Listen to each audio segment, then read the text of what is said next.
Salam guys, c'est Omzo TV officiel technologie en wolof nuyu naa leen ziar leen di leen jaajëf di la wax rek comme d'habitude ni la koy waxee ba tey si la gën nga si seen bi rek aboneel gaaw te nga bës cloche notification bi te nga xam ne di nga fi jot ay yeneeni astuce yu am njëriñ tey nag dañuy ñëwaat indi la beneen astuce naka ngay def ba libérer sa espace du téléphone si yenn application yoo xamante ne si da nga ko téléchargé woon bu bëri te mën naan depuis 3 mois doo ko utiliser wala doo si dugg lu bëri application yi laay ñëw wala naka ngay def ba supprimer ko si lu facile quoi ak fan ngay jaar ba xam application yoo xamante ne si ne da nga koy yor sa téléphone lu bëri te doo ko utiliser wala doo si dugg lu bëri te day feesal sa téléphone rek naka ngay def ba libérer ko pour loolu ñëwal nga dugg sa Play Store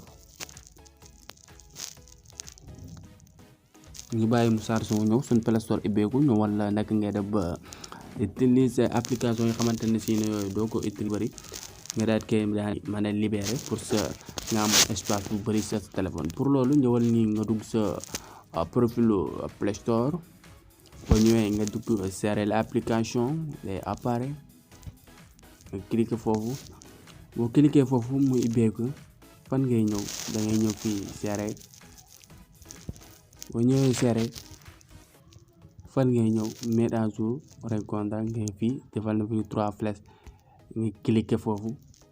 soo cliquer fan ngeen di les moyens utilisés maanaam li ngay utiliser automatiquement boo si duggee daf lay génne application yi xamante ne si ne li nga koy utiliser bëriwul te mi ngi sa téléphone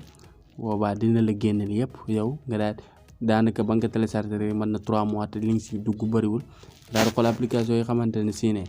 intéressé wu la wala li nga si dugg bëriwul